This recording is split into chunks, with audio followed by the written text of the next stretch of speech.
And Gabe. So, Rodney, your vibe coding now, you're part of Gen whatever, Yeah, I don't know what Beta. I don't know what. I don't know what generation that is, but yeah, I'm vibe coding. I know just enough to be dangerous, and but dude, it's the most incredible thing in the world.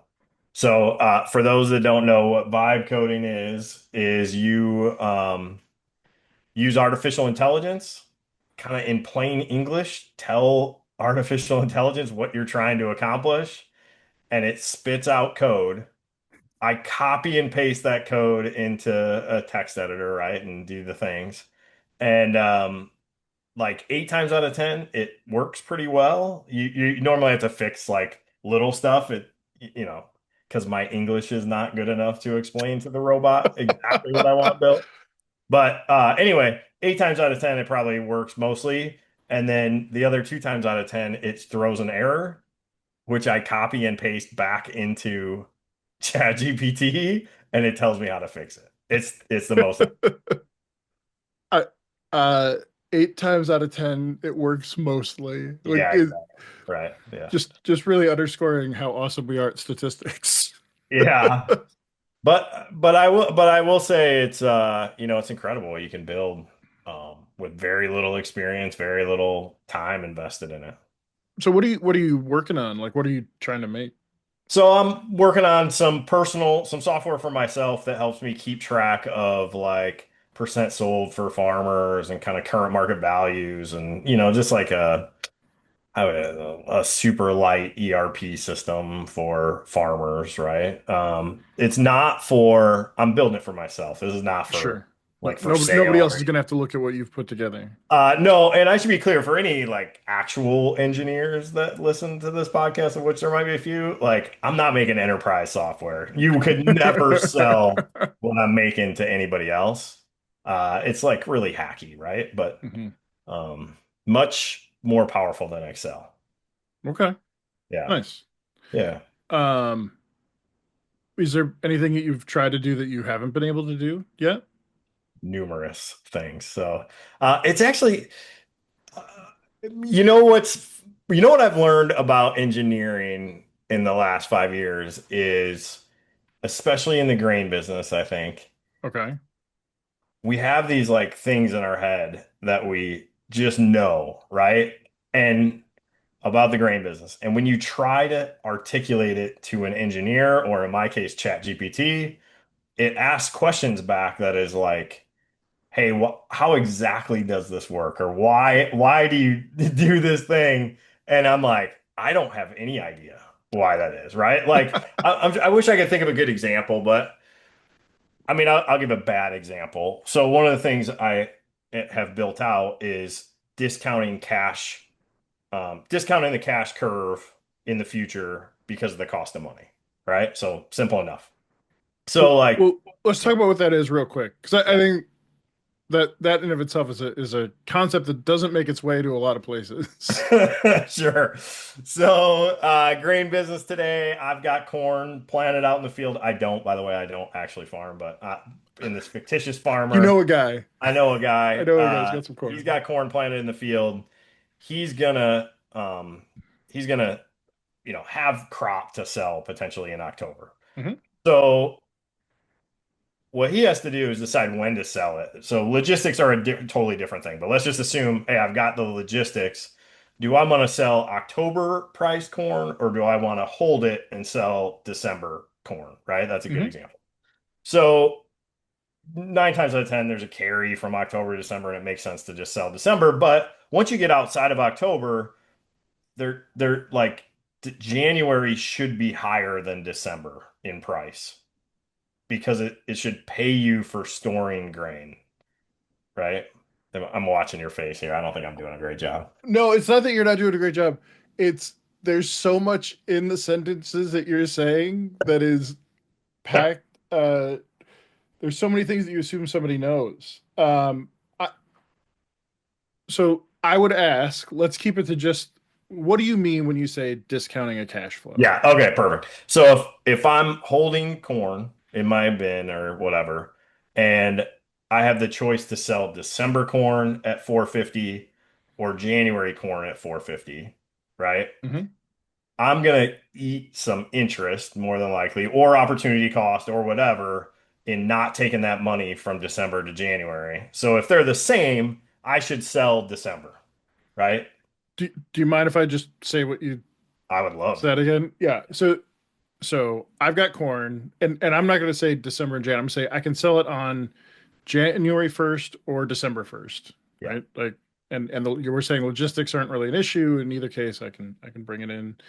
All the elevators are open on New Year's Day, exactly. All the things. Yeah. and so really the question I have to ask myself is if the price is the same, if I because when I bring it, I'm going to get cash, right? I'm going to get That's right. paid cash, and then I can use that pay off production loans or whatever else I got going on. So if I don't have that cash, I can't pay off those loans, and so I'm going to be out that interest cost over that period of time. Yep. That's That's exactly. really what we're talking about. Yeah. And Yep. so you're saying if the price is the same, if I call up the elevator today and they're like, yeah, to deliver on Jan 1 or Dece 1 is no different in price, then you're saying just deliver on December 1st. I Why should. wouldn't you at that point? Money is worth more on December 1st than it Yeah, is on. you're losing money because you're not delivering and taking the cash. Exactly. And even if you're not paying out a loan, like if you're operating without any debt, that cash could be working for you even in a 4-week T-bill or something. So 100%. That's actually the funny thing is, as I'm talking to these farmers, the question you have to understand is what's the cost of money, right? Hmm. And the answer to that is super complicated, right? So cost of money, well, I don't know. I have an operating note at 6.5%. I'm making 10%, 20% in my equities position, right? Like, what's the next best alternative for what I'm going to do with this cash is what it comes down to. Right. You may not even choose to pay off the loan because Exactly right. Yeah. yeah. I don't. I never do. I hate paying off loans. Equities does too well. Well, I think a lot of those, and myself included, like a little bit broken there. I mean, when you've got a mortgage, you were lucky enough to get it under 3%, right? Yeah, I don't think it's the brightest thing to pay it off, right? If you can get CDs that pay more That's right. interest, and if that's where you are. I my wife knows. I've told her 1,000 times. If I find out she pays one penny more than our mortgage on our house payment, we're gonna have to talk about it. Like it's no brainer. Sub 3%. I'll take it all day. I tried getting a 50-year loan at those values back in the day, but they're Man, gonna. that would have been a So, baller move. Yeah. Gabe, full circle here. This is the problem when you're trying to get this into Chat GPT, right? Okay. And an engineer in general. Like it's like, oh yeah, obviously I need to sell December versus January. Just do the math for me. And everybody else is like, record scratch. Hey, this is not that obvious, right? I need like 1,000 more details to do this. So that's like the thing about ChatGPT. The nice thing about ChatGPT is that feedback loop is instant, right? Mm. So like, hey, I see it, I don't like it. I like go right back to the software and just like, hey, I want to change this and this and this, and it instantly comes back to me. So Now, is it getting smarter about working with you? Like when you teach it something, is it holding on to that? it And remembers context, it remembers things from days ago, which can be a problem sometimes because think about it, my life goes on. It's Mhm. only capturing these snapshots in time. The sun rises when Rodney's eyes come upon me. Yeah. According to my chat GPT, that's the case. So, yeah, I have seen plenty of times where I type something in and it remembers something from before that's like not relevant anymore because, Mhm. life has existed outside of this Dude, project. dude, that was 3 weeks ago. Like, why Yeah, are you still exactly. there? So, and dude, it's the most surreal thing in the world to be typing into to a computer like, "Hey, computer, forget what we talked about 3 weeks ago. I need you to focus on this." Like, it's bizarre. It's been crazy. Does it generally do a good job forgetting then, though? Yeah, Okay. yeah, dude, it's incredible. And I've only been doing it for about 3 weeks now, but it's getting better. So I can't tell. Part of it's probably learning like what I'm doing, right? My Hmm. style, like how I present things. I think it's picking up on all those things that shortcuts some things. I'm learning how to interact with it. Like I Yeah. know, hey, it doesn't like when I describe something like this or do something weird. But at the same time, I also think ChatGPT is doing like daily releases, Mhm. to make this thing stronger and more powerful. And that's pretty evident. You see it like the style of answers change, the formatting, like so especially code.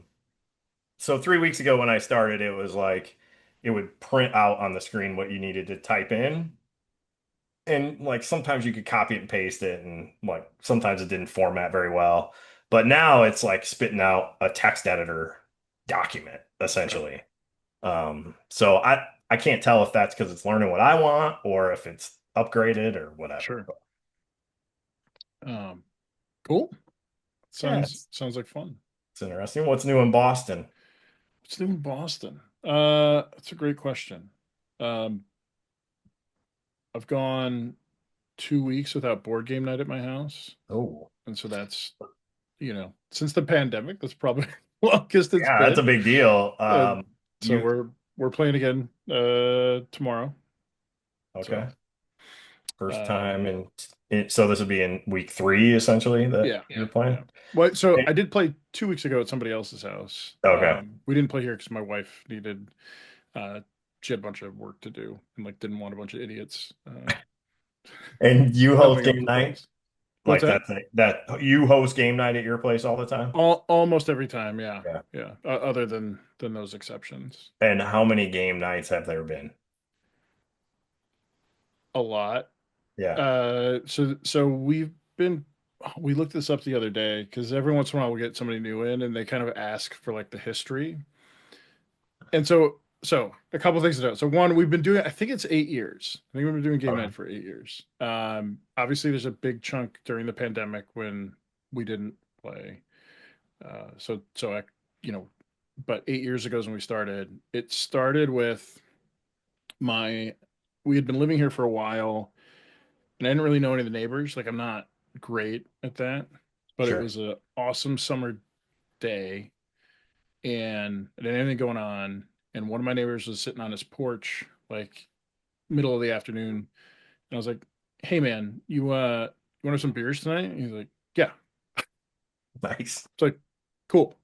So You he don't came know this over. guy. You didn't know this guy at all. No, I mean I knew he was my neighbor, right? Yeah, And you he's got got it. twins and a daughter, and like seem we wait people wave to each other, but that's about it. So so we have some beers, and it turns out he's like we, well, turns out he's like super into Star Wars, like, and just he's a very he's the best version of a nerd, I would say, in that Sure. like he's super into his stuff, but not like a gatekeeper about it, right? Mm, So, love if those people. Yeah. he like happy for people to be excited about it. Like I've never heard him say other than being funny, like actually that's not what none Yeah. of that kind of stuff. But he's like the real deal. He's actually I think he asks one of the questions on like there's an old Star Wars Trivial Pursuit VHS game or something, and he asks one of the questions on there, like, Oh, that people have that people yeah, have bought. yeah, yeah. Yeah, Like, interesting. so he and so you can find him at like different conventions on panels and stuff. That's his day Oh, I see. job is he runs I don't know what his title is, but does a lot of comms and marketing type stuff, like film production for Hmm. one of the pharma companies out here. Um, yeah, so he kind of knew. So as we were talking, I was like, oh, we actually start by playing D&D, Okay. Yeah. and I've never played. I don't think I've played. I'm really, sure I. you This is you like would you would dice, right? know, you would know. Yeah, it's dice. Yeah. I Yeah, never. you would know. But it turns so D&D, the challenge, one of the challenges is it takes time to prepare it. Like whoever's running the game, and like as a bunch of what are dads, like nobody had the time to do it. Yeah, So right. one Yeah, I of think everything I know about D&D I learned from Stranger Things, okay, which I only saw the first season of Stranger Things, but I mean, that's enough. I don't know. that's the There's extent a of lot it. of dice. Like it's fun. Okay. Right. Um, yeah, but I mean, you've played plenty of video games. Yeah, right. And I played Dungeons and Dragons on video games, but Yeah, that's a different deal. Yeah. yeah. I mean, it's depending on. I guess there's a lot of different ways to play it. Obviously, when you're playing in person, I would say my experiences are more similar to video games than they are Yeah. some of the Hmm. more theatrical stuff. I don't know Got that it. I've got that Cool. in me. So what's the game you're playing tonight? Uh, Tomorrow. Oh, tomorrow. I have no idea yet. So one of my neighbors has a very large board game collection, which is how we ended up there. So Mhm. depending on the day, it's between 150 and 200 different games. So we don't quite play a new game every week, but like pretty close to it. Hmm. Now that being said, he was a little bit sick earlier this week, so we'll see. So if he comes, it'll be whatever Got it. feels like bringing. If he doesn't, we'll probably play a game called Quacks of Queldenberg, All right. which is it's what's called a push your luck game. Uh, and so basically, you have this bag of, let's call it coins, and you're pulling them out to do something. So if you pull out too many of the wrong thing, your thing blows up. Got it. And then you add more coins in throughout time. So there's some light statistics, Hmm. but it's push your luck, right? So like no matter you could have, as our friend Jake likes to say, you can have a good process with a bad outcome. That's right. That's exactly right. um, and Yeah, it's so odds. yeah, so I like it because it doesn't feel like when things are going poorly, you can blame, the gods of luck as opposed to Yeah. any poor decision you may have Skill. made. That's right. Yeah. Um, yeah. Awesome. Did you, so I used to, when we were at Indigo, and I would stay in Boston. I didn't have anything to do at night. So I would kind of hang out with some of the engineers as they played this game. What was the dice game that they played where you had to roll? It was like a statistics game. Yahtzee. No, I'll figure it I don't out know. sometime. I had never heard of it before, and it's intimidating to play that with a bunch of engineers that work with numbers all day. Like they could do that math in their head, it seemed like. But that was fun. Those games are super fun. Oh, yeah. I like learning all the new rules. It's that's fun for me. Yeah, Um, I'm laughing because some people don't. But that's yeah. right. So, big weekend for America.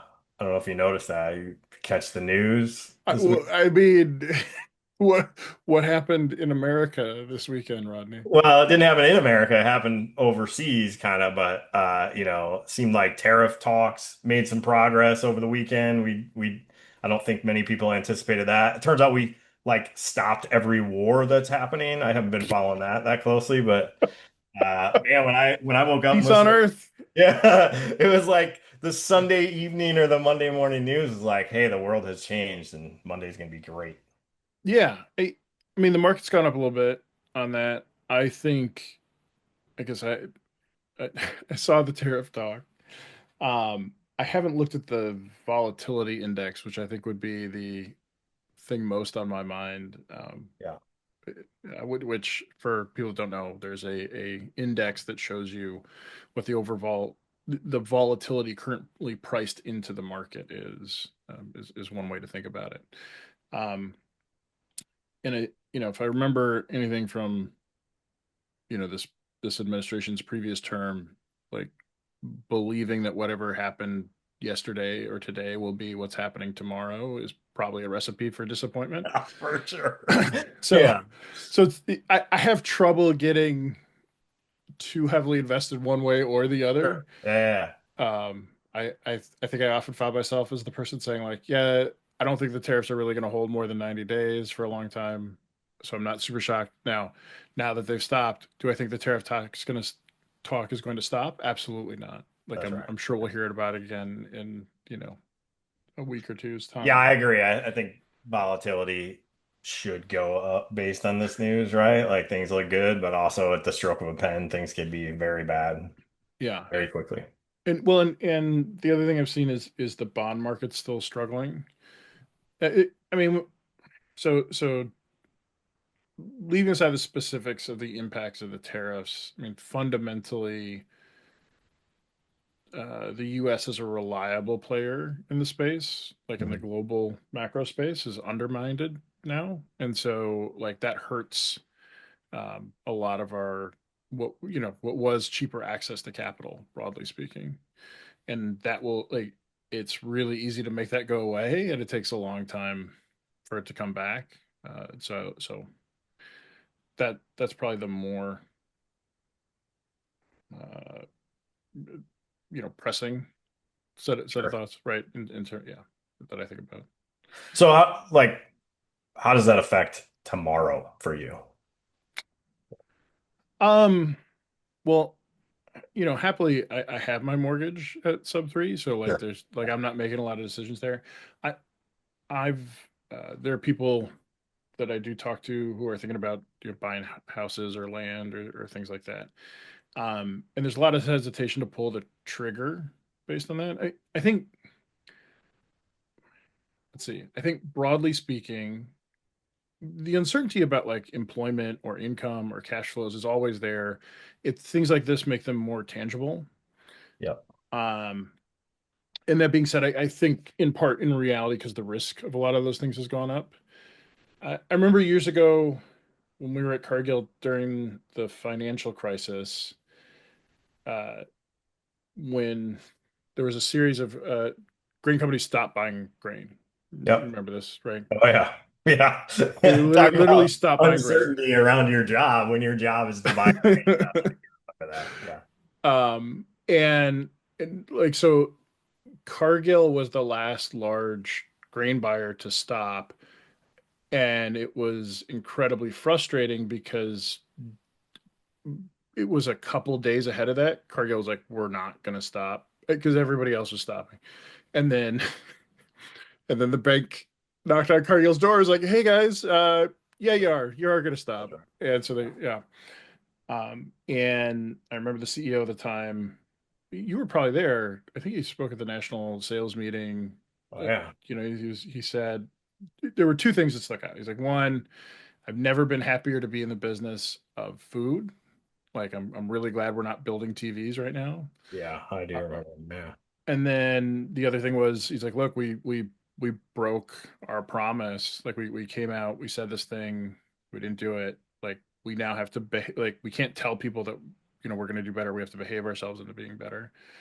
Um, it's a little bit of a deviation from what you're asking, but I remember that. And so, I mean, if you're farming and you're growing food, the big concern I would have is, I think we touched on this a little bit last time, is the what is likely a bubble in the protein market, specifically on cattle. Um, Yep. uh, like if higher cost protein takes a hit, that that's going to be that's going to hurt consumption numbers across the board. Yep. That would be what was on my mind. Like, it's difficult to imagine, other than some anomalous weather event, what would make the market shoot higher right Yeah. now. That's right. Yeah. Um, and so that's what's on my mind. It's Hmm. because we're at, all things considered, reasonably normal levels, Correct. right? Yep. And so a anomaly to the negative seems more likely than one to the positive at this point. Uh, but we'll always, as you said, kill the crop a couple times, so that'll help. Yeah, right. I think that's what farmers that aren't 100% sold are probably banking on right now, right? I hope none of them are 100% sold. That feels like They're a not. Believe me, they're you're right. I don't have to hope very hard for that. not. Yeah, I mean on farmer selling, I don't know if you saw or paid attention to the last stocks report. It's been a couple stocks report ago. But what was interesting about it was the farmer, they keep track of how much grain the farmer has in their hands and how much grain the commercial has. And normally, like when you get to this time of year, the farmer's sitting on the bulk of his crop Mhm. or like the bulk of what's left over, and the commercials are like done because, by the way, they're doing those calculations around cost of money and like I want that money faster. This year it was interesting. It was one of the first years I've ever seen it where the farmer actually took crazy advantage of the January, February rallies and had nothing left. I can't tell you. Most guys I'm talking to are like, yeah, I got no old crop left. Now they haven't done anything on new crop, but old crop, Sure. largely going. All right. Yeah. So it's good. Um, so we talked 2 weeks ago, kind of in the middle of planting. where are things at now? Yeah, so I'd say corn's mostly wrapped up. We had a good stint of weather. Things were pretty dry. It's fun. I thought about you the other day. It was a beautiful sunny day. Dad was getting ready to start beans, and all of a sudden the sky opened up and we got like a half inch of rain for no reason. You know, these pop-up showers when it's super hot. And I was like, you never know how a guy's gonna react to that, right? And we're still early enough right now that most guys are like, yeah, I'll take the rain. Like it's hard to get Yeah. rid of rain. So, yeah, I think corn's mostly done around here, probably. And then guys will finish up beans here shortly. And it looks like we got a 10-day window that looks pretty good. So yeah, no real concerns around planning progress. Yeah. And then, I've looked back at some history. It seems like the market once you get 50% of the crop in the ground, the market relaxes and kind of Hmm. like maybe take some risk premium out of the market. I can't remember off the top of my head. I think we were 67 or 62 on Monday. So Well, so from an option perspective, like I won't go into those specifics, but about two-thirds is like where you start, where once you get two-thirds of the way through a thing, like you feel like you know what's going on. Because got it. it takes something pretty big to move it so far off Sure. that your trend's going to change materially at that Hmm. point. Yeah. So next week, I mean, we'll definitely be there next week, next Monday when they release that report. So, um, you know, towards the end of our conversation before, you were talking about crop insurance Hmm. and how you think people should look at it as a call as opposed to a put. Um, I want to talk about that. I think what might be interesting though is if first you talk about the way the crop insurance levels are set, right? So just understand the mechanics of it. I've I've actually got some materials that I'll share when we talk about the put versus call Okay. conversation. Yeah. Oh man, I'm excited. I made pictures. They're pretty bog standard option pictures. Okay. But if people look at the video, there'll be supplemental material. Love it. Yeah, no, I'm excited about that. Yeah, so crop insurance. So, government funded crop insurance or government subsidized crop insurance. And they essentially, most guys are going to take this revenue insurance. Okay, so there's a few different ways you can insure your crop, but most guys are going to take revenue insurance. And when I'm talking about revenue insurance, they're going to figure out your guarantee.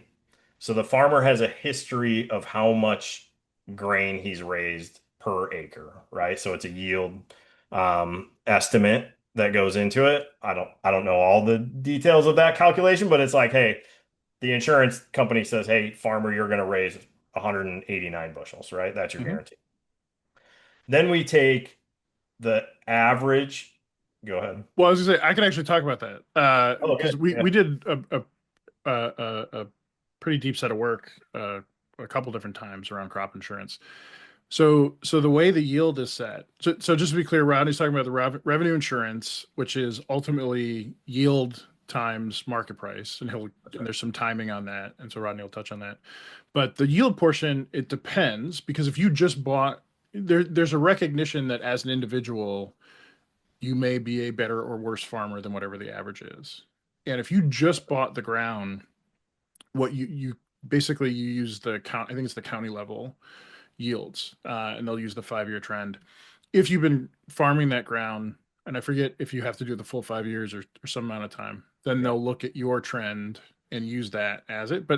And it's the reported yield on the field, right? You're supposed to be, and that's a requirement on the crop insurance piece, is reporting yields That's right. on individual fields. Yeah. So that's what they're using. So not particularly mysterious, depending on how Sure. you calculate APH. Yeah, right. Yeah. So, so yeah, that's the yield portion. And then to figure out the guarantee, what they do is they take the average of December futures closes during the month of February. So every trading day in February, we take So in that. February 2025, they're using the December 2025 futures contract. That's correct. Yep. And we call that the spring price. So, I think I'm terrible at remembering these things on the spot. I think this year came in at like 460 on corn. Okay. So somebody's going to argue with that. I know that's wrong, but it's a It's a rough. number that exists Yeah. somewhere. Yeah, Yeah, exactly. there is a factual answer. Yeah. 460 is So probably close enough. yeah. So if my price guarantee is 460, I've got a yield guarantee of say 200, right? Then my revenue guarantee, well, then I got to choose a coverage level, right? So I can insure up to 85% of the crop, which essentially means you've got a 15% deductible. Is that how you would think about that, Gabe? I think that's reasonable. Yeah. Yeah, you don't get paid on the first 15% of losses. Yeah. So again, a lot of guys take 80, 85% coverage. And so I take average price times my guaranteed yield times my coverage. So let's say 85%. And that equates to $1 per acre guarantee that I'm guaranteed on my farm. And it's insured by field, just so everybody is clear. So you can actually do it. You can group units together. If you group Okay. units together, you can cheapen the cost of crop insurance. Sure. So there's like 1,000 different ways to slice it, but it's definitely by county, definitely by Within county. the, it's, yeah, within the same county. Yeah. And sometimes people will do it to the field. Like, Hmm. this field's at 180 and this field's at 190. So yeah, any other questions on that part of it? Uh, Talk about how we get paid, but yeah. So yeah. yeah, no, I don't have any other questions there. Cool. So then what we do, we have to decide how we're if we're gonna get paid, right? So they're not tracking what you actually sold the grain for. Instead, they're saying, hey, what is December futures? Again, in this case, December 25 futures during the month of October. And what they say is, hey, you've got from October 1st to October 31st, we're going to take the average of December futures, and that's going to be the price that they're saying you receive for your grain, right? Now, funny thing about that is that's a futures price, right? So I would say it absolutely is not the price that farmer got for his grain in October, but that's the deal. And then they're going to multiply that by your actual yield, right? To make a payment. Mhm. So the reason this is important and the reason this conversation started is there's two ways you can not have a claim, right? In a case that you would think you would have a claim. So one is yield goes down, so I'm short on yield, but price goes up, right? So when that happens, they take your actual yield that you raised, but they times it by this higher price, and it's like, hey, you made more revenue than you were guaranteed, right? And then the other way is price is down, yield, let's say yield is the same. No, and yield goes up, right? That yield times this lower price often can knock you out of the crop insurance indemnity because like you've got more bushels at these prices. Well, So for that reason, most people have thought about crop insurance as a put, right? So essentially they're saying, I'm gonna raise an average crop, right? I've got this guarantee that covers me at 460 futures or 85% of 460 futures. And cool, I've got this like guarantee in. The problem that has happened over and over and over and over is that encourages the farmer actually not to sell, right? Because I'm already covered. I've got this put option on. And then because trendline yields have been going up so much, the yield is a lot of times offsetting any indemnity payment that they've got. So most of the time, and I think we talked about this last week, the farmer shows up in the fall with more bushels at a lower price and doesn't get the payment that they were looking for. right. And I mean, by the way, those events are correlated that you talked about. The idea that if market prices are higher, it would make sense that there'd be fewer bushels, right? So For sure. you, as you're watching, the report out and as you're picking corn and you're like, oh, the yields suck, like, but then you're going and selling at higher prices, right? If that's a macro event, if there's been a drought, broadly speaking, you would literally have to have, if the market went from four to $6, your production would have to be cut in half, right? 50%. Yeah, Yeah. exactly. Um, and so, yeah, doing that math on the fly is painful. And by the way, you're probably picking corn in what, September? Yeah, some we're mostly Starting, October, but there are definitely a chunk of people picking yeah. corn in I September. guess they move those averages up too, like if you're down in Memphis or I something. think it's always October average, no matter what. I do think that's the case. Man, now I want to bet a dollar. I'll bet you on that. Oh, we'll bet on that. Yeah, I'm Okay. down with whatever you want. Planning dates are different, but I Plenty days think is, yeah. pricing dates are universal for the whole country. Okay. Okay. So the thing we didn't touch on, and the reason that I prefer to use crop insurance as a call option is this thing called the harvest price adjustment.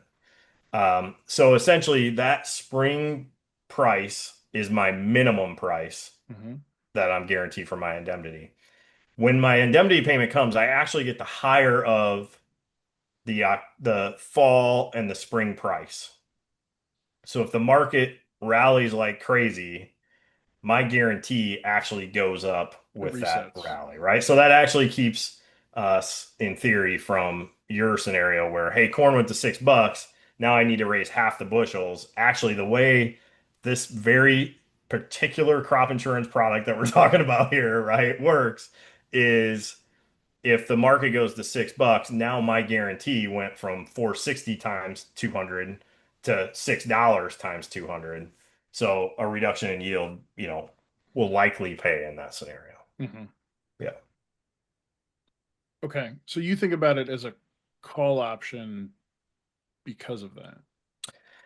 Yeah. So again, this comes down to my thought that the least risky thing a farmer can do is sell grain. Okay. But you seem uncomfortable with that Well, I statement. will. I feel like you can't just say that in this context and leave it hanging. Yeah. So, like, I mean, let's say the equities market, right? If I had no position in the equities market. So Rodney Connor, when he's 16 years old, has no equities position. I don't really care what the equities market does. I'm not long or short or whatever. I'm out, right? Hmm. Um, so if the market comes down, I don't lose anything. Farmer, I argue all the time, is long the crop that he's raising essentially for the rest of his life, Hmm. right? So some people are going to say, oh, yeah, once you buy that seed, you're like, now you're long. I'm going to say, hey, you're going to plant corn whether you're going to, Right. no matter what. So you're long forever. So since a farmer has a net long position at zero state, what I'm saying is anytime a farmer sells, it gets him closer to that neutral price, right? Hmm. So that's why I think there's like the Neutral. least risky thing a farmer can do is sell. It takes risk off the table. Yeah, exactly. And with your crop insurance example, even if I sell at 450, if the market goes up to $6, I'm still guaranteed. Uh, if my yield's off, I'm still going to get a payment, whether regardless of what price I sold at. They're not going to look and go, "Hey, you sold that at 460. We're not going to give you the better price to calculate your check." Uh, Yes, that's exactly right. And that's why I think it's important because let's say this scenario. So let's say crop insurance guarantees 460, right? I see an opportunity to sell $5 during the summer, and I think, man, that's a good price. I can make money at $5, right? mhm, Cool. I lock that in.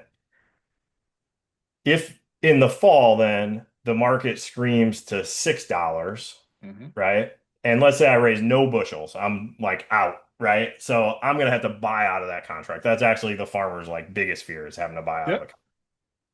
So the beauty of the way this crop insurance works is actually because that harvest price adjusts, my guarantee goes up. So I'm gonna get penny for penny, actually more than penny for penny in this situation because I get from 460 to $6 added back to my indemnity payment, right? Mhm. Like my payment goes up that much and I'm short on bushels or not, and we're at zero bushels, right? So I get that full indemnity payment. Yep. So we could do the math. Probably nobody wants to hear it. Just trust me that when you do that math on that scenario, you're better off financially than if you would have actually raised your average and sold the $5 corn, Yep. right? even though you had to pay that dollar in theory to get out of that contract. Okay. We should another time go through that math. I think. Okay, yeah, Um, but so when you brought that up last time, I thought it was interesting because because if you so I'm going to give the answer now and then we'll walk to sure. how we got there. But if you're long a market, okay, so like we talked about, you're long, the crop, you're long corn, and you own a put on that market, like so I'm long effectively December corn futures and I own a put in December corn futures. Okay, yeah. It's actually like I just own a call. We Interesting. call that a synthetic call option. So I'm going to walk through how we get there. You got to help me make sure I'm talking through things. So if somebody's just listening, Hmm. but let me share my pictures. All right. Can you see that? Yes. Great. Good This job. hopefully this is straightforward. Yeah. So it said current market's at $4 and this is just a long unpriced position. Okay? Yep. So market goes up one, you make one, goes down one, you lose one. Yep. You know. So nothing too exciting here. This is more interesting. So same green and red, okay? Current market $4. Now, if I just own a put that's struck at $4, that put goes up in value as the market goes down. Yep. And so if the market goes to $3 and the put struck at 4, that put is worth $1. Yep. And the reason when we're long a market, we might buy a put option to protect against price risk is because it's basically a price insurance tool. Because if the market goes down $1, my long position decreased in value by $1. But if I have a put, its value, its intrinsic value, we call it, has gone up by $1. And so this is, I should note for anybody who wants to get worked up about it, these are values at expiration. Yeah, that's right. We're not accounting for the cost of the insurance, as it were, or the cost of the put Perfect. option at all. Yep. And so this is just the values at the time of expiration. So what on here is the blue line shows the value of the put option going up as the market goes lower, and it's effectively a mirror to the positive of the loss you experience of the market going lower. And so when you add them together, they equal zero. And so if somebody's looking at the screen right now, they see a big pink line that basically it's a zero up until we hit $4, which is when now the put has no value, but your long position Got it. starts making money again. Yeah. Okay, so you got to pay a lot of attention to this pink line. Okay, Yep. this is a hockey stick looking. Well, I don't know. It's not a hockey stick. We can make it look like a hockey stick if I switch the graph Mhm. tighter, but but it's you're if I own a put and I'm long a market, I don't lose money in that market as the market goes lower because the put offsets my losses, and then I make money one for one as the market goes up once we're past the put strike. That assumes you buy the put basically at the current market. Yeah, that's right. Yeah, So, interesting. I love. So for those that don't know, Gabe taught an options class at Cargill. That was one of the most interesting things. So you did it for all of us originators, farm marketers, but then you also brought in a lot of farmers, right, for Cargill and taught them yep, options. we taught the farmers. We also taught a master class for like the pro level traders at Cargill too. Got it. Um, and it's just interesting the way you think about these options. Like I never would have came up with the fact that a put plus unpriced is a call option, Well, so acts as a call option. so now I'm going to go to the next slide, which makes Mm, this hopefully nice and clear, right? So a call option has no value when the market's below its strike. And so if you were looking at the previous graph, you had this thing that was flat line, and then once we hit $4, it started going up because that's when so I wasn't losing any money below $4, and once we hit $4, I'm making money one for one. And that's the same it looks like if I just own a call option. right? Yeah. So if the market's below the strike on my call option, so assuming this, I have no market position. So I'm not long corn. I just, I'm Rodney at 16 looking at Microsoft stock. Yeah. Yeah. And so I have no position. If I buy a call on it and the market goes up, I make money one for one, or that call value goes up one for one at expiration with the market. That's the same as the put option plus a long market position that we just looked at. It's the Hmm. same. If you're looking at the pictures, they're literally the same picture. Yeah. So No, we so we call clear. that a long market position plus a put struck at the current market is what we call a synthetic call. So you Hmm. create a payout profile that looks the same as a call option, Hmm. basically. So that's it. So So when you talked about crop insurance, everybody's like, "Oh, it's a put," but it really feels like a call. I'd say, yeah, because if you combine the put option of crop insurance with an unpriced position, you have you have a synthetic call option, right? You've got no downside risk. You've got all upside. Now, I'm going to stop the share. The graph that I made, but I elected not to show, was what happens if you're long the market and long a call, sure. right? Because then what happens is every penny the market goes up, you're making 2 cents That's above right. the current market. That's right. And you're And that's losing a penny for penny on the way down, right? yeah, you've got no downside protection, right? Yeah. Right. And so I want to reiterate for everybody the big thing that none of these pictures, like these are simplified graphs of what the payout looks like at expiration. That's really what we were looking at. There's if you go buy an option, just like buying crop insurance, there's a cost to that out the gate. So Yeah. those rights that you purchase and that protection you purchase does not come free, and that's a non-trivial part of the decision that, that you'd make in terms of whether or not it makes sense to buy crop insurance or buy a derivative. But nevertheless, in terms of once that decision's made, what the value looks like at expiration, like that's what we just ran through. Yeah. Uh, so that's super interesting. I will say the call option, when I think about it as a call option, I'm actually more hanging on that harvest price adjustment Mhm. and saying, hey, I don't want to be long, right? I want to be short. Uh, yeah, I want to like hedge grain and use crop insurance as a call option. Does that change anything for you? No, Or well, so I mean, so it doesn't change anything to me. I think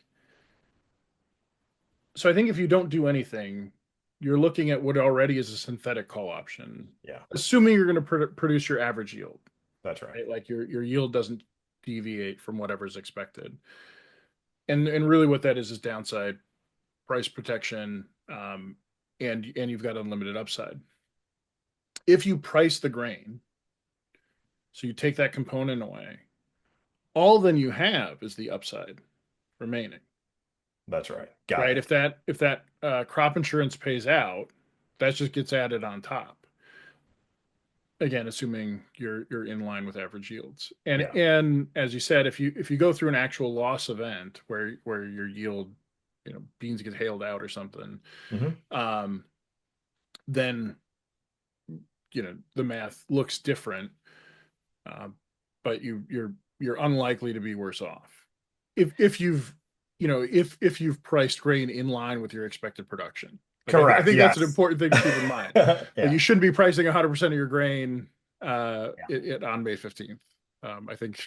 Yeah. So 2012 is where I learned this actually works, right? So I went through this with a lot of guys in 2012. So 2012, probably a 100-year drought, I think, in the United States. And we saw corn that year go from probably $3 to I know 8.15. I do know that December futures is 8.15. So, a lot of guys planted that crop that year thinking, yeah, corn's $3 or $4, whatever it is. And that was their budget. And as the summer went, we started to see the crop deteriorate. I mean, I remember the red map that Randy Christie showed at our meeting, right? Showing where it went wrong. And you just you knew that the market was going to react to it, right? So everybody like hit the pause button, let the market rally a little bit. But the next thing you know, you wake up and corn suddenly worth $6, way more than people budgeted. They already have this crop insurance guarantee. And guys like me were out telling farmers, hey, you can sell this. If it makes financial sense to sell this, you can sell it. You had to be, maybe you had to do it in a brokerage account, or you had to do, like, there was different ways you had to do it to make sense. And if you didn't have the crop, you were made whole by crop insurance, right? And the interesting thing about that is, like, guys were tiptoeing into this $6, 6.50, $7, 7.50, $8 until at the end they sold all their crop at like at $8, right? Got that guarantee based on the $8 corn, and then the market like not tanked, but the market definitely went down after that. So these guys that were selling into this rally, like in prices they'd never seen before, and had the worst crop that they've ever had, most of them made more money than they've ever made on their farm because of that insurance. Well, since we're doing more time travel, right? Like, so that's 2012. Yeah. 2007, corn got to what, 797 and three quarters, the D's did. Yeah, I think so. Yep, that's right. And do you know eight? If I told you below what dollar level do you think more than 80% of the corn Cargill bought that year was priced at? Where are we talking? I remember the margin calls that we had on those, so it was low. I mean, like hopefully $5 or 5.50. Four. Yeah. 80% of the crop. And by the way, it was all sold after we got to 797, right? Just to be clear, that wasn't crop sold run like there was crop sold into it, which had its own set of headaches and challenges. But more than 80% of the corn sold to Cargill that year got delivered, got priced after the 797 and below $4. That's unbelievable. Um, Yeah, hopefully all these hopefully people we're past whatever confidentiality or IP hopefully stuff. hopefully all these people had it hedged in their brokerage account already and they just assumed the I, car. I'm pretty sure they didn't. That's actually what broke me in terms of feeling like a massive failure in my job. Like, so I worked in the risk management business. So I worked with people like Rodney who were directly working with farmers to, you know, basically manage their cash flows, price their crop, all that kind of stuff. Yeah. And as a whole, we had failed. We'd failed our customers terribly, and it was uh, that's when somebody had introduced me to behavioral economics. Not somebody, Jeff Seeley did when I first started in the risk management business in 2003. It was one of the first things he talked to me about. Like, he had this whole thing, ran through it. He's like, and it's like, and it's one of those things where when people see that stuff, it's like, yeah, it makes sense. Like, okay. Sure. Um, but like, he showed it to me, and that was, so it's kind of in the back of my head, came went. And actually, I'd left Cargill I was gone for a year, from I think it was like basically Feb 2006 to Feb 2007. What a fascinating year to miss. Yeah, But I exactly. came back in the middle of things In going the heat of crazy. that, What's that? in the heat of that is when you came back. I left before it had heated up. Uh, Yeah. so I mean, maybe we were in the fours at that when I walked out the Yeah. door. Yeah, the market was not the crazy place that it was. But were you there the day that they stopped buying grain? Yeah, Okay. yeah, I came back in time for that. But when that all happened, it's like, because as somebody who's not a farmer, right, and no longer living in that community, like from the outside looking in, I was talking to guys like you, and at times talking directly to farmers and being like, look, man, like, this is the highest price anybody ever has Yeah. seen That's right. in corn. What are you doing? And so it really underscored how bad a job we were doing at communicating how to make those decisions, why it made sense to, like, what were the tools they had in place and I think that set things up really well for 2012 when we saw it do it For sure. again, for people to do a much better job at taking advantage of it. Yeah, it's 2012 was far less painful than 2007. Yeah, and the thing I remember about that 2007. So I was a couple years into my career. I had a taste of these like non-traditional contracts. I definitely wasn't as good at them. I wasn't that great at them. Um, but I remember like I don't need to know how puts work, right? Like I don't like they're complicated and hard to explain to a farmer, and like Yep. I didn't want to do that. Well, then post 2007, it's like, oh, actually, like maybe the farmer doesn't need to use this every single day, but he definitely needs to know, how it can be used.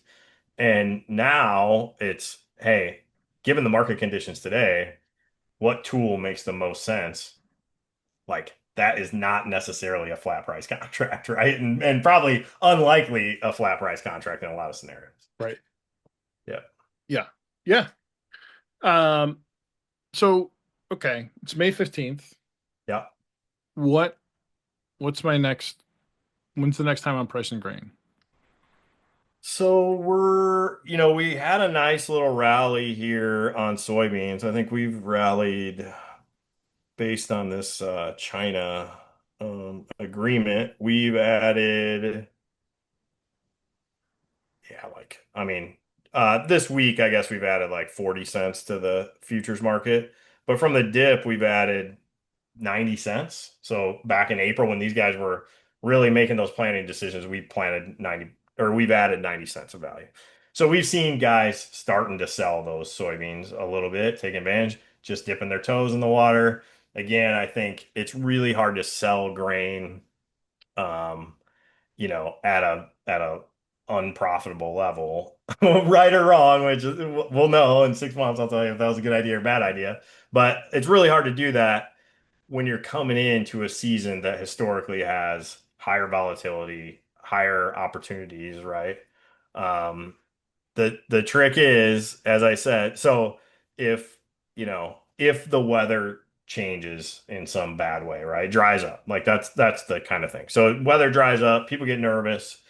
Um, sure, we'll see futures rally perhaps.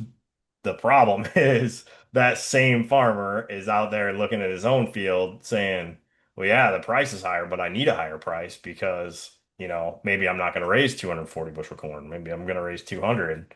Um, so yeah, I mean, well, I do think farmers generally undersold for new crop. Like I said, they did a good job in old crop, need some work in new crop. So if we see some fireworks, I think we'll see some people, pricing grain here in the next 45 days or so. Um, if not, the words in DP, baby.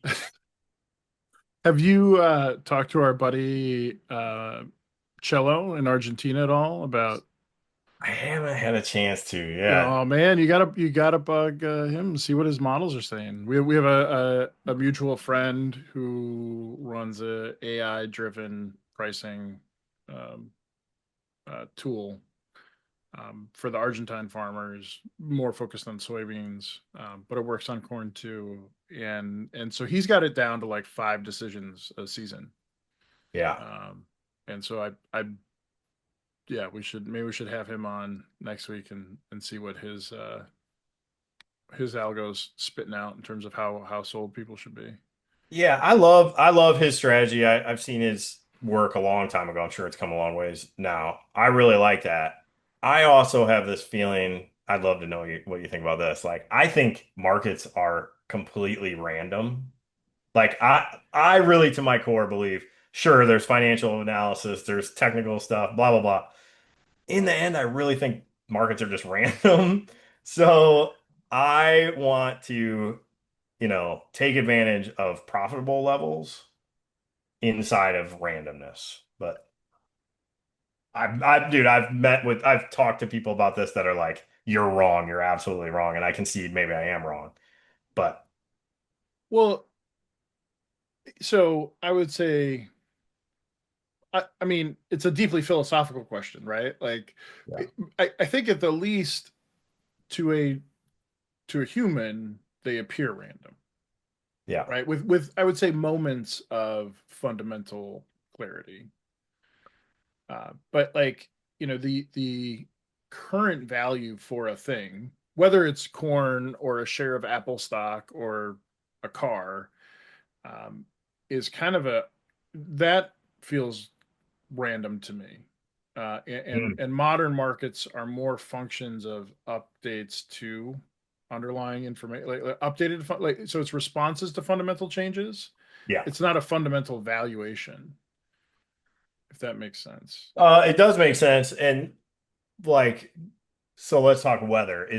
Would you call weather a random occurrence? Like, Well, so for all intents and purposes, yes, it's a random input into things, but that doesn't make the market random, right? Like the market's quite predictable, actually. If there's a, if the weather's bad, right? If it's screwing up pollination, we're going to see the market go up, right? yeah, In absence of other inputs right.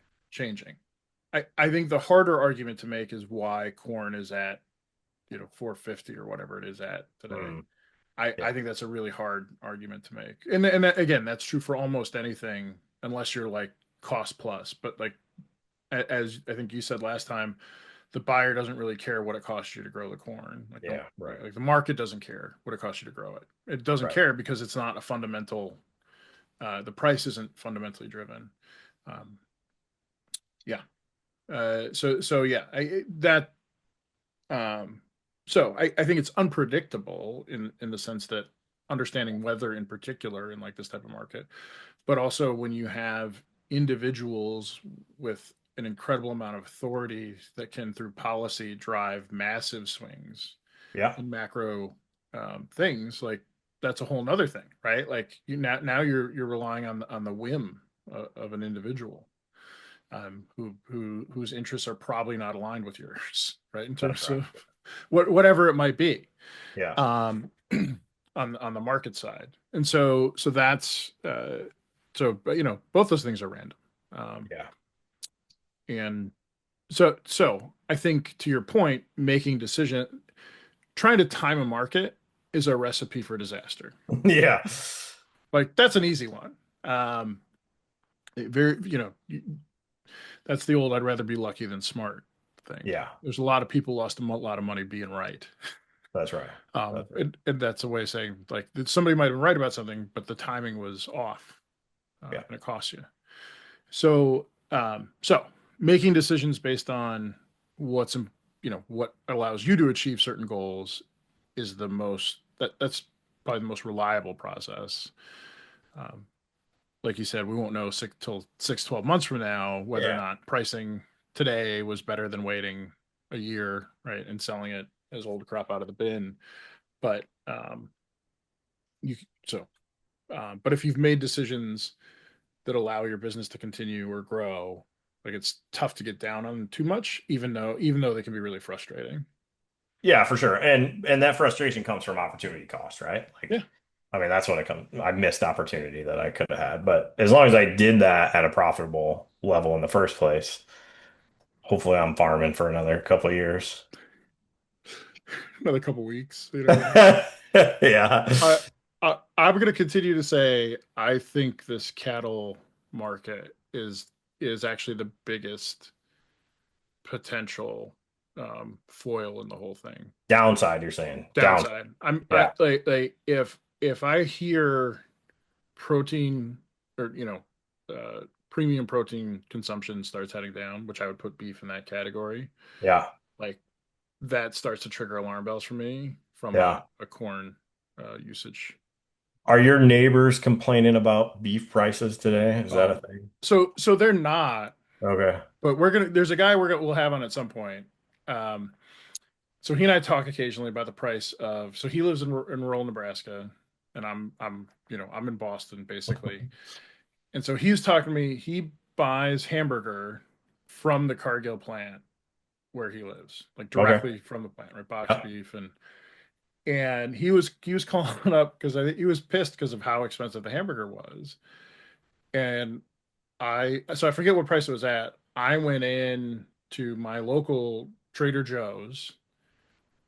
A pound of organic, I don't know what that means, but a pound of organic beef hamburger was $1 a pound less than what it was costing That's, him, that's unbelievable. which is insane, That's right? insane. So I don't know, man.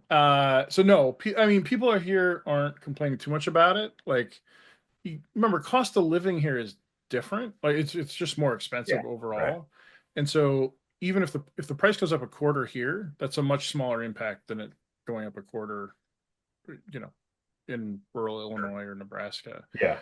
Um, there's a point where it gets problematic. The issues here are actually around housing. Hmm. Um, like buying a home here is incredibly difficult. Um, Same thing happening here, by the way. Housing. I don't think there's a single house for sale in Dwight, Illinois oh, really? today. Yeah, I don't know. There probably is, but it's really low. Yeah, housing's tight everywhere, I think. Did you Uh, guys not get a big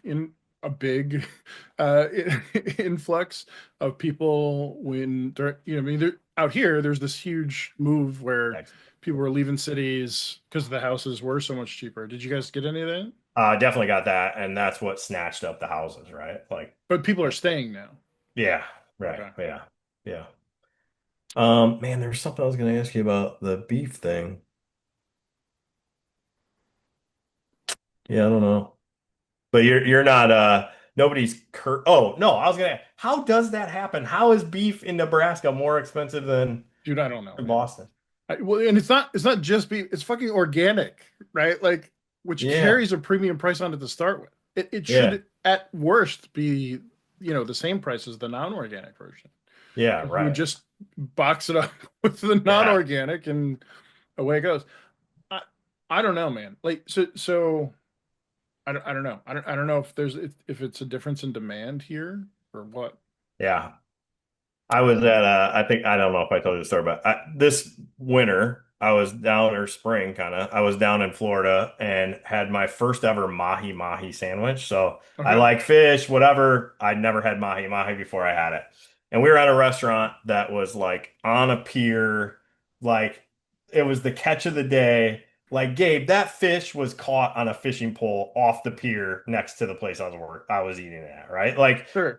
the cost of transportation was a half a glass of water that the guy had to drink from walking it to and from. And it was $24, right, Okay. for that mahi mahi sandwich. Come home, fly home, back to work, meet a guy in it's Mustachios is the name of the restaurant. Anyway, I go in Illinois and I said, "Hey, I never eaten there before." I said, "Hey, what's good here?" And she goes, "Oh, you should try the mahi mahi sandwich. It's so good." And And you're I'm like, like about I'm a it. mahi mahi guy. So I order it. It was just as good. It tastes just as good as that one that was fresh caught off the pier, and it was 9.99. It was unbelievable. Well, I would so love to so do. that to me feels like you maybe were paying for being by the pier. You think there is an experience cost? Yeah, yeah. There's that's what I would guess. But yeah, I don't know, man. So you had artisanally caught mahi mahi in Florida. It Yeah, was a guy with a fishing pole. yeah, Probably had exactly. a whalebone hook, and Yeah, that's probably ethically caught right. He somehow. sang to it while he, Yeah, exactly. Right. Yeah, I don't know. They didn't try to upsell me for that, but yeah. Um, yeah, I don't know, man. Some of that stuff is really confusing. well, But especially since freight is so important in the grain business, right? Like everything's freight, well, you know? and it's important in all those other businesses too. It's yeah, I think to your point before about markets being random, right? Like you're Mm. well, it's we this would come up from time to time because well, I mean, you talk to farmers, they're highly entrepreneurial. So I feel like a lot of the good farmers that we talked with over the years were always in other businesses too. Yeah, right. And it's like, oh yeah, we sell paper, some random thing, and they tell you how much they make selling paper. Like, God damn, like what are we doing making markets and options here? We should be in the paper business. Like That's clearly right. we're screwed up. That's what the like it feels like, or I'm sure when we were kids, you'd go to buy a can of pop and it would cost, in the soda machine like a buck. You'd be Yeah, like, oh my God, a buck. And then you'd go to the grocery store and it'd be, 10 cents a can. And you're like, yeah. Yeah, These exactly. people must be billionaire. That's Um, right. I think pop machines were a lucrative business back in the day, I, for sure. I bet they still are. Yeah, probably. I mean, but to a point, right? But my point being, location matters a lot. Yeah, Um, I think the grain business overall is built for, like, it is the definition of commodity, right? Like trying to push things to a minimum spec because the margins are so tight in there. You I don't know what the return is on that $24 mahi mahi, but um, I'd say at least $15. but you know what? You paid it, and And it's so you good. didn't have the time to go back to That's right. Illinois to get the Yeah, that's sandwich. right. Yeah, yeah, yeah. Scarcity is part of that. Yeah, I don't know. It's, I think that you just need to start the restaurant and see if you can make a pencil at $12 and push everybody out of business. that's right. That's right. All right. Well, so I think I've gotten some good feedback on podcast start with. A couple Same. folks looking to Yeah, be phone is on. blowing up. Talked to an old boss of mine who's a CFO out in LA. Cool. I was like, great, we can have you on, and you can tell us about what the world looks like in Los Angeles. Like that would be amazing. She doesn't know anything about grain, but she knows about a billion other things. So, Sure. Yeah. but a couple folks like that, and Hey, I on my LinkedIn, I put and Facebook, I put a link out that said, "Hey, download this teaser, listen to this teaser for a minute, and then decide if you're interested." yeah. You actually have the stats. I don't. What was our drop off rate? Like, how many people listen to the teaser? Was it Oh, like 97% loss? uh, this is on Like, Spotify. yeah, Yeah. this is not for me. Pass. Like, Uh, well, yeah. Look, man. Um, this is gonna blow your mind. You would lose so much money. 67 plays for the episode one, okay, which you and I were probably five of them, right? maybe. Yeah, right. 74 plays for episode two. I am shocked by that. I don't even know how you'd find it. 54 streams. Okay, so no fall off. Yeah, Uh, I would be all way growth, baby. All growth. to the So moon. fast. Yeah, Uh, yeah. Um, so people didn't want the 1 minute. They that's wanted right. they wanted Bring one the out. full load. Well, they're going to be stuck with a bunch of crop insurance payment that talk this time. Right. Good. All All right, right. man. Well, good talking. Yep. Good to see you as usual.